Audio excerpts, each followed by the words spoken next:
This YouTube channel does not promote any violent, harmful, or illegal activities. All content provided by this channel is meant for an educational purpose only.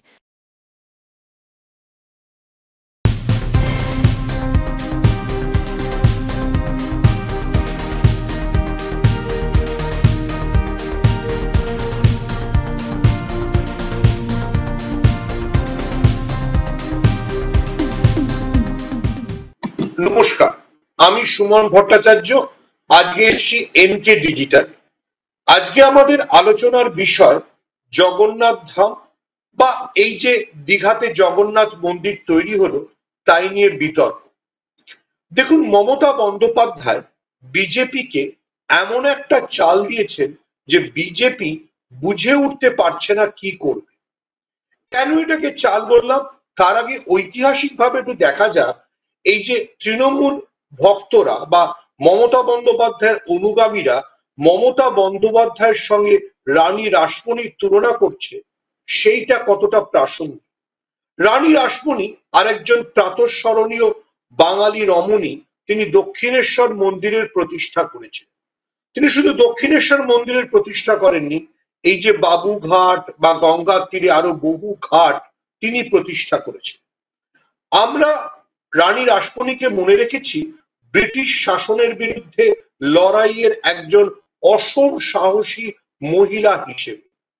তিনি গঙ্গায় যখন ব্রিটিশরা মাছ ধরা নিষিদ্ধ করে দিল, তিনি গঙ্গার একটা পোর্শন বা একটা অংশ লিজ নিয়ে সেখানে একদম লোহার চেন টেনে দিয়েছিলেন, যাতে কোনো জাহাজ ওইখান দিয়ে ঢুকতে না পারে।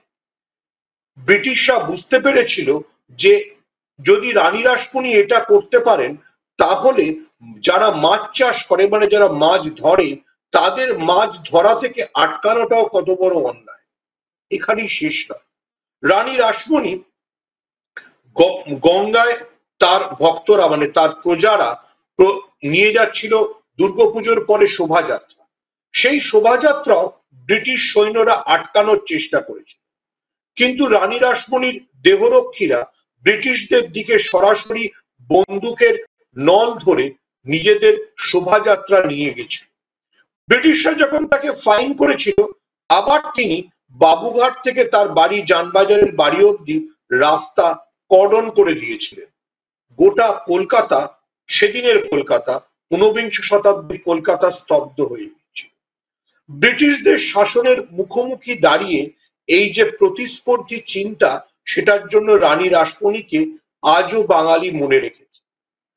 রানী রাসমণির সঙ্গে কেন মমতা বন্দ্যোপাধ্যায়ের তুলনা করা হচ্ছে? কারণ আজকের ভারতবর্ষে বিজেপি যে শাসন ব্যবস্থা চালায়, যে শাসন ব্যবস্থায় সবাইকে মাথা নিচু করে চলতে হয়, সেখানে মমতা বন্দ্যোপাধ্যায় একটা উজ্জ্বল উদাহরণ, যিনি মাথা নিচু করছেন। অর্থাৎ রানী রাসমণি যেমন ঝুঁকি নিয়ে, রানী রাসমণি শূদ্র রমণী ছিলেন, ফলে তার জন্য দক্ষিণেশ্বর মন্দির প্রতিষ্ঠা করা ছিল কঠিনতম কাজ, করেছিলেন। তেমনি মমতা বন্দ্যোপাধ্যায়ও গেরুয়া শিবিরের পাল থেকে সমস্ত হাওয়া কেড়ে নিয়ে দীঘায় মন্দির প্রতিষ্ঠা করেছেন। দেখুন, মন্দির প্রতিষ্ঠার মাধ্যমে মমতা বন্দ্যোপাধ্যায় এক ঢিলে অনেকগুলি পাখি মেরেছে। প্রথমত, এতদিন পুরী ছিল উত্তর পূর্ব ভারতের বা পূর্ব ভারতের একমাত্র জগন্নাথ ধাম। ছোটখাটো অনেক জগন্নাথ মন্দির থাকলেও সেখানে কতজনই বা যেতেন। ফলে পুরীর মন্দিরে যেহেতু হিন্দু ছাড়া কেউ প্রবেশ করতে পারেন না, সেহেতু পুরীর মন্দিরে অনেকেই ঢুকতে পারেন না। কিন্তু মমতা বন্দ্যোপাধ্যায় দীঘাতে জগন্নাথ মন্দির প্রতিষ্ঠার পরে প্রথমেই তার দায়িত্ব তুলে দিয়েছেন ইসকন কর্তৃপক্ষের হাতে। ফলে ইসকন কর্তৃপক্ষ যেহেতু নিজেদের মন্দিরে অহিন্দুদের প্রবেশ করতে দেয়, ফলে দীঘার জগন্নাথ মন্দিরেও মুসলিম হন, খ্রিস্টান হন, বিশেষ করে বিদেশিরা অনেক আসবে। আমি যখন দীঘায় ছিলাম, তখন দীঘার যারা পুরনো ব্যবসায়ী, যেমন দেশ পাবলিশিং এর সুধাংশু শেখর দে, আমায় বলছিলেন যে বিধান রায়ের পরে আর কেউ দীঘাকে নিয়ে এতটা ভাবেনি। দেখুন, দেশ পাবলিশিং হাউস হলেও দীঘাতে তাদের দীর্ঘদিন ধরে হোটেলের ব্যবসা আছে, তাদের পারিবারিক ট্রলারের ব্যবসা আছে। সুধাংশু শেখর দে আমাকে মনে করে বলছিলেন, দীঘার সমুদ্র তীরে একসময় নাকি সাহেবদের ছোট প্লেন নামতো। সেই প্লেন আবার নামবে কিনা এটা এখনো জানি না। দীঘায় হেলিপ্যাড, দীঘার মন্দিরের পাশে স্টেশন, ফলে সুধাংশু শেখর দে বা দীঘার পর্যটন ব্যবসায়ীদের কথাটা গুরুত্বপূর্ণ যে বিধান রায়ের পরে আর কেউ দীঘাকে নিয়ে যতটা ভাবেননি ততটা মমতা বন্দ্যোপাধ্যায় ভেবেছেন। দীঘাতে জগন্নাথ মন্দির মমতা বন্দ্যোপাধ্যায় উদ্বোধন করতে যাচ্ছেন, এই সময় থেকেই কিন্তু বিজেপি বিভিন্ন ধরনের অজুহাত তুলেছে। শুভেন্দু অধিকারী মন্দির উদ্বোধনের পরে এই অভিযোগও তুলতে কসুর রাখেননি যে দীঘার মন্দিরের বিগ্রহ নাকি পুরীর বিগ্রহ তৈরির কাঠ থেকে চুরি করে বানানো হয়েছে। কিন্তু পরবর্তীকালে ওড়িশা সরকার নিজেই সে অভিযোগ খণ্ডন করে দেন। আমরা একবার দেখে নিই যে শুভেন্দু অধিকারী ঠিক কি বলেছিলেন আর তারপরে ওড়িশার নতুন বিজেপি সরকার কি বলল। উড়িষ্যা সরকারকে ধন্যবাদ জানাবো, তারা ইনকোয়ারি কমিশন বসিয়েছে এবং তাদের ক্রিমিনাল কেস করা উচিত। যে নিমকাঠ তৃণমূল চুরি করিয়েছে রাজেশ দৈতাপতিকে দিয়ে, রাজেশ দৈতাপতিজির বিরুদ্ধে আমার মনে হয় ক্রিমিনাল অ্যাকশন নেওয়া উচিত এবং তাকে যদি উড়িষ্যা পুলিশ কাস্টডিতে নেয় তাহলে মমতা ব্যানার্জিও অ্যারেস্ট হবে, কারণ ওকে নিমকাঠটা চুরি করতে মমতা ব্যানার্জি বলেছে। চোর মমতা শ্রী জগন্নাথ দেবের নামে নিমকাঠটাও চুরি করালো উড়িষ্যা থেকে, এ লজ্জা রাখার জায়গা নেই। এটা বাংলা এবং বাঙালি ও হিন্দুদের লজ্জা। 5 তারিখ মুখ্যমন্ত্রী মোটামুটি का जो सेक्रेड वुड जो दारू के जो बचा हुआ जो ये लकड़ी, इसमें वहाँ जगन्नाथ दीघा के जगन्नाथ मंदिर में मूर्त को बनाया गया है। ये सरासर झूठ है, क्योंकि वहाँ महाराणा सेवक जो समाज है उन लोगों से बात करने की बाद ये बात सामने आया कि दारू के जितने बचे हुए अंश है इसमें और फिर मूर्त बनाने की जो प्रक्रिया वो हो नहीं सकता है। तो इस बारे में फिर जब और जो दैतापति समाज के सेक्रेटरी जो है उनके साथ जब उनका इंक्वायरी हुआ तो वो भी स्वीकार किए कि जो मैं बोल दिया था वो स्लिप ऑफ टंग था, मैंने ऐसे गलत में बोल दिया, मेरा गलती हुआ है, ये स्वीकार किए। और इसने बोले कि लाइक भुवनेश्वर में एक सुदर्शन महाराणा करके एक महाराणा, मतलब उनके पास ये मूर्तिकार, उनके पास ये मूर्त बनाया गया है। और ये on investigation, like when the investigation was on, when Sudarshan Maharana was asked, वो भी इस उस बात का पुष्टि किए। उसमें उनका भी स्टेटमेंट ये था कि मूर्त का जो निर्माण हुआ है ये नीम का जो लकड़ी इसमें बनाया गया है, लेकिन ये नहीं है, मतलब जो दारू के बचे हुए अंश से जो बनाने की जो दावा ये लोग बोल रहे थे वहां जैसे, वो नहीं है। तो ये एक बात का पुष्टि हुआ कि लाइक जगन्नाथ जी का कोई दारू के लकड़ी इस काम में व्यवहार। দেখুন, ওড়িশার আইনমন্ত্রী মোটামুটি পশ্চিমবঙ্গের বিরোধী দলনেতাকে মিথ্যেবাদী বলছেন, সোজাসুজি বলছেন শুভেন্দু অধিকারী যা বলেছিলেন সেটা ঝুট। আমি বলবো সাফেদ ঝুট। শুভেন্দু আসলে সামলাতে পারছেন না মমতা বন্দ্যোপাধ্যায়ের এই রাজনৈতিক কৌশলকে কিভাবে মোকাবেলা করবে।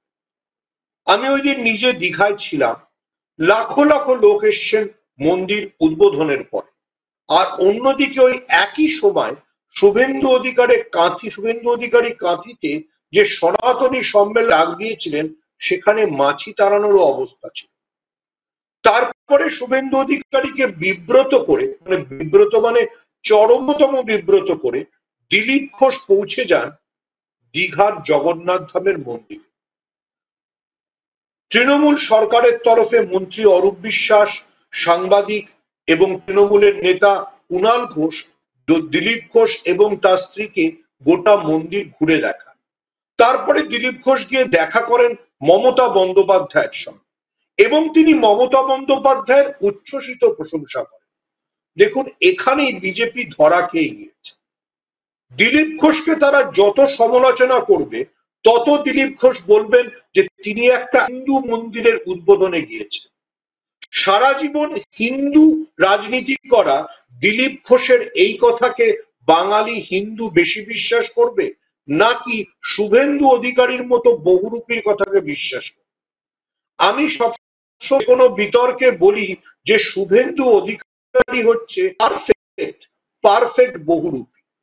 আজ উনি বিজেপিতে গিয়ে নিজেকে সনাতনী বলছেন, যতদিন তৃণমূলে ছিলেন মাথায় ফেজ টুপি পরে ইফতার খেতে যেতেন, এবং আমি দায়িত্ব নিয়ে বলছি যেদিন যদি উনি কোনোদিন বোঝেন যে ওয়াইসির দলে গেলে উনি মুখ্যমন্ত্রী হতে পারবেন, উনি আল্লাহর নারা দিতে বলা যায় না নামাজ পড়তে পারে। এতটাই বহুরূপী শুভেন্দু অধিকারী।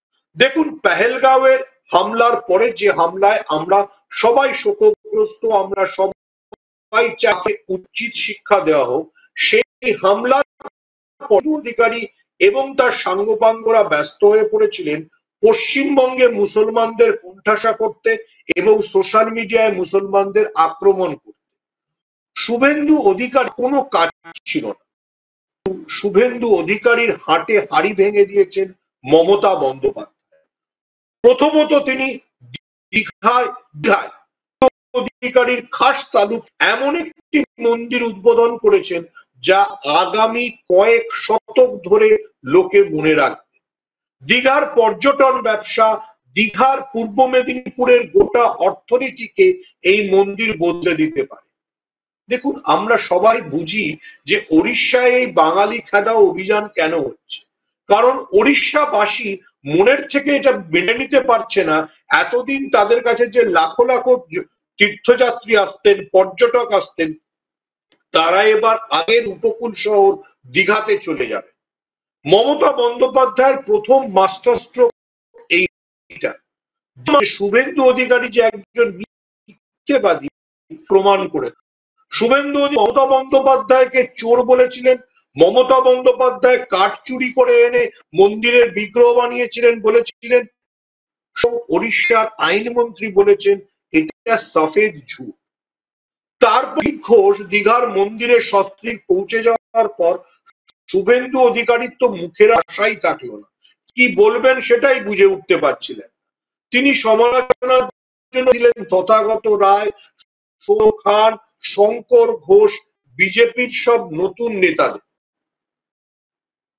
এবং এই কারণে এইটার পক্ষে হয়ে গেল এই যে শুভেন্দু তথাকথিত বিজেপির স্থাবক কুল তাদের মুখোশ খুলে দেওয়া।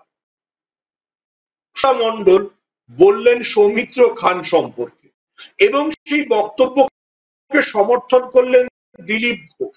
স্টুডিওয় গিয়ে বললেন যে কি আগের বার সৌমিত্র খান নির্বাচন জিতেছিলেন এবং তখন দিলীপ ঘোষ এবং সুজাতা তার হয়ে প্রচার করেছিলেন, কোথায় ছিলেন সৌমিত্র খান?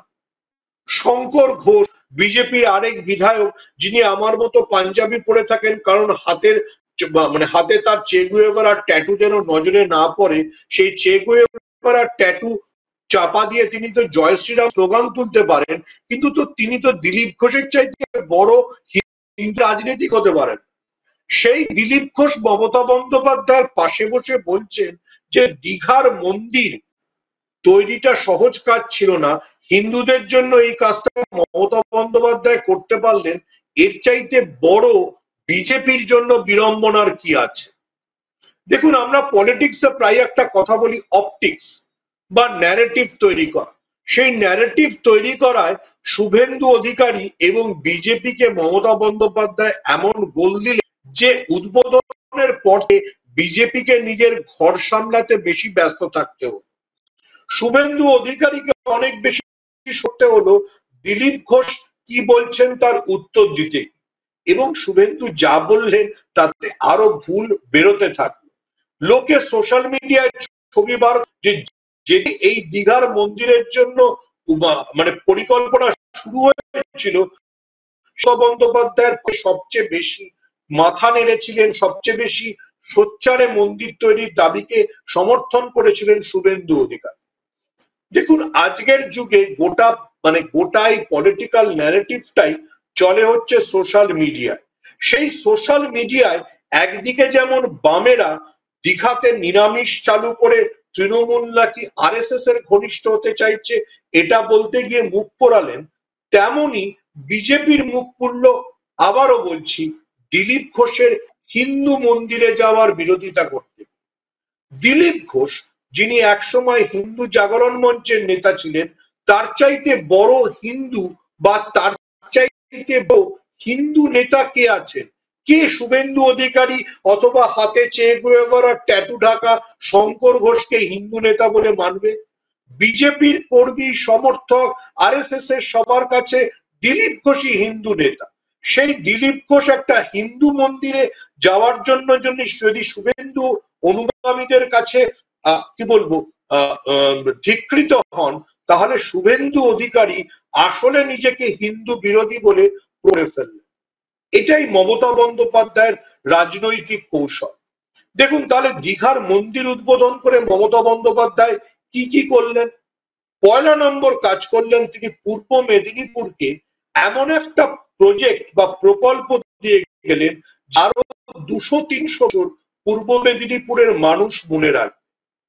তিনি দীঘা পশ্চিমবাংলার অন্যতম পর্যটন কেন্দ্র তাকে উচ্চতায় নিয়ে গেলেন যে এতদিন লোকে যেত শুধু পর্যটনের জন্য, এখন তীর্থ দর্শনের জন্য যাবে। দ্বিতীয় কাজটা তিনি করলেন যেটা পুরীতে লোকে ঢুকতে পারে না, আগেও আমি বলেছি, এখানে অহিন্দুরাও ঢুকতে পারছে। আমার সঙ্গেই আমার সামনেই আমাদের বন্ধু উজানিয়া ফোক ব্যান্ডের নাজমুল হক পুরীর মন্দিরে ঢুকলেন, গাইলেন, ঈশ্বরের প্রার্থনা করলেন, এবং আমার সামনেই কত ইসকনের সাহেব মেম ভক্ত কপালে তিলক কেটে চলে এলেন। এরা এতদিন পুরীর মন্দিরে ঢুকতে পারে, মানে পুরীতে আরো পর্যটক আসবে, আরো পর্যটক আসবে যারা ডলারে পেমেন্ট করবে, যারা ইউরোতে পেমেন্ট করবে, যে পর্যটক এতদিন পেত না। দেখুন দীঘার পরিকাঠামো গত 10 বছরে মমতা বন্দ্যোপাধ্যায় এমনিতেই বদলে দিয়েছে।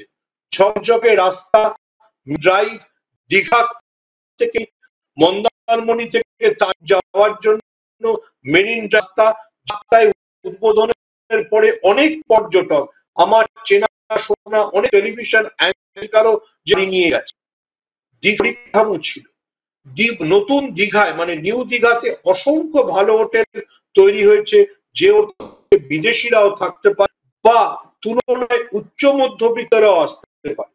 এবার তার সঙ্গে যোগ হলো জগন্নাথ ধাম বা জগন্নাথের মন্দির। যারা এই মন্দির দেখেছেন, আমি দেখেছি, আমি যদি কোন ধর্ম বিশ্বাসকে সরে রেখেও কথা বলি, এরা আর্কিটেকচার বা স্থাপত্য কীর্তির জন্য প্রথমত বাঙালির গর্ব উচিত, বন্দ্যোপাধ্যায়কে জানানো উচিত। প্রথম একটা আর্কিটেকচারাল মার্ভেল মমতা বন্দ্যোপাধ্যায় দীঘাকে দিয়েছে। এবার মন্দিরকে কেন্দ্র পর্যটকরা, আবারও আমি বলছি, মায়ার মতো বিদেশিরা শুরু করে দীঘা পর্যটন অন্য। এবং যেহেতু মমতা বন্দ্যোপাধ্যায়, আমরা জানি যে হেলিপ্যাড আছে, সেখানে তীর্থকদের জন্য হেলিকপ্টার সার্ভিস চালু করে দেবেন, যদি করেন সোনায় সোহাগ। আমি আবারও বলছি যে বিজেপি বিশেষ করে তিনি তাল পাচ্ছেন না।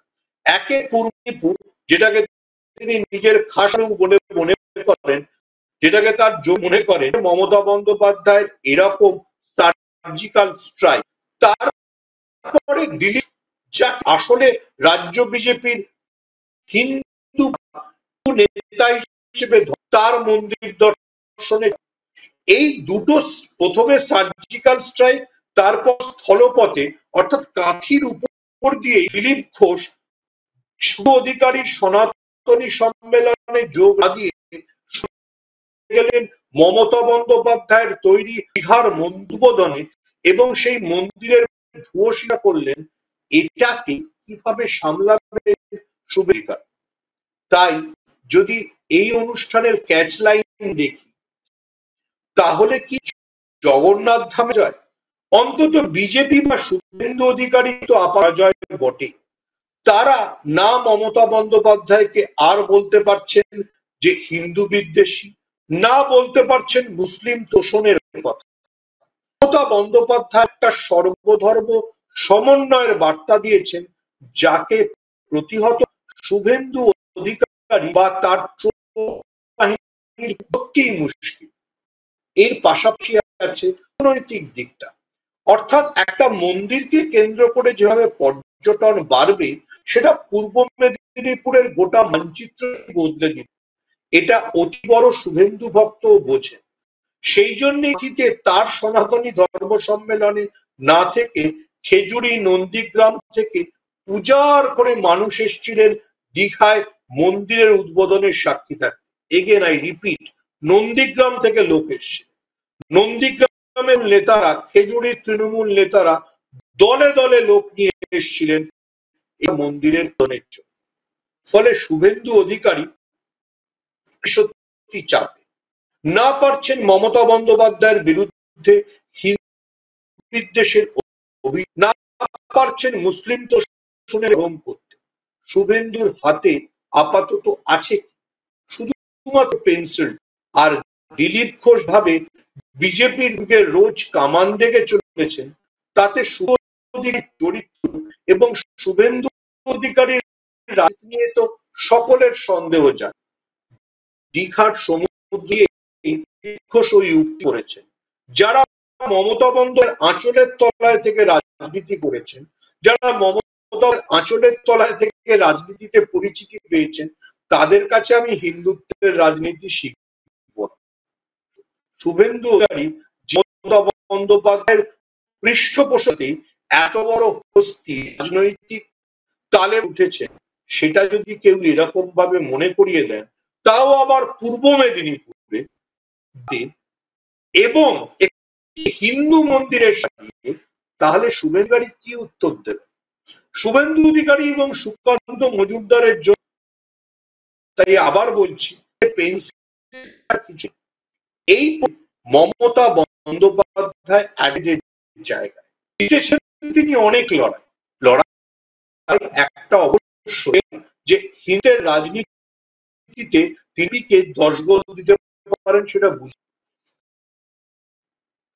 পরিকাঠামো তৈরির লড়াই, এর মাঝে আবার যাকে বলে উলুখাগড়ার মতো বামে রটনা শুরু করবার চেষ্টা করেছিল যে দীঘায় নাকি মন্দির উদ্বোধনের দিন নিরামিষ খেতে বাধ্য করা। আমি নিজে ওই দিন দীঘার হোটেলে, নাম বলতে অসুবিধা নেই, আমিষ খেয়েছি। আমার সঙ্গে আরো টেলিভিশন জগতে 3 জনপ্রিয় তারকা ছিলেন, বিভান ঘোষ, রাহুল চক্রবর্তী, সোমা চক্রবর্তী। আমরা সবাই আমিষ খেয়েছি। কুণাল ঘোষ নিজে ছবি পোস্ট করেছেন তিনি খাবার খাচ্ছেন। তাহলে আসলে বিজেপির এজেন্ডা সার্ভ করতে যাওয়া গণশক্তি হবে। বামেরা যে আসলে রামেদেরকে সাহায্য করে, সেটা দীঘার জগন্নাথ মন্দির নিয়ে গণশক্তির মিথ্যা খবর আরেকবার প্রমাণ করে দিচ্ছে।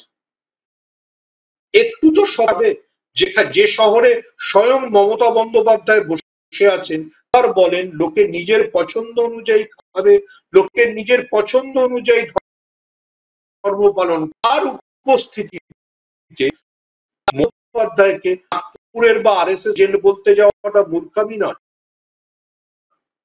আমি দেখেছি, আমিষ খাওয়ার ভিডিও করেছি, কত হাজারে হাজারে লোক সেটা শেয়ার করেছে, কারণ এরা সবার শুধুমাত্র মমতা বন্দ্যোপাধ্যায়কে বিশ্বাস করে।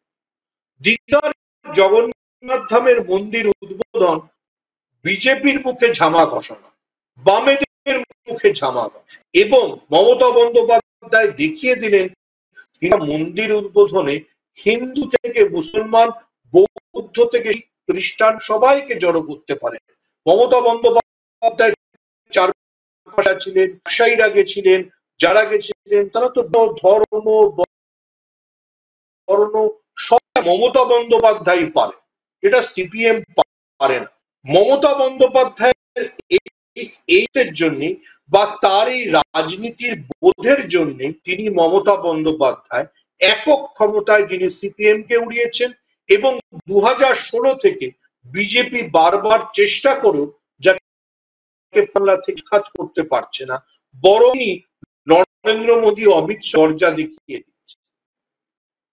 আমি নিশ্চিত নই যে দীঘার হিন্দু মন্দির, এগেন আই রিপিট, বন্ধু জগন্নাথ উদ্বোধন কত বিজেপির হিন্দু তৃণমূলের দিকে আসে। বিজেপির আগত হিন্দু নেতা শুভেন্দু অধিকারীর ফেক বীতশ্রদ্ধ হয়ে দল বন্দ্যোপাধ্যায়, এত লোক জায়গা দেওয়া মমতা বন্দ্যোপাধ্যায়ের পক্ষে কঠিন, কিন্তু জায়গা তো দিতেই। সামনের বিধানসভা নির্বাচনে মমতা বন্দ্যোপাধ্যায়ের প্রতীক নিয়ে কে লড়বে সেটার দিকে অবশ্যই তাকি, কিন্তু আপাতত অবশ্যই অ্যাডভান্টেজ মমতা বন্দ্যোপাধ্যায়।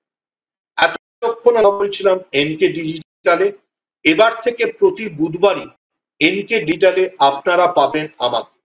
আমি কৃতজ্ঞ এনকে ডিজিটালের সম্পাদক কর্ণধার প্রবীর বিশ্বাসের কাছে, তিনি আমাকে এই সুযোগ করে দিয়েছেন বলে। আজকের মতো এখানেই শেষ।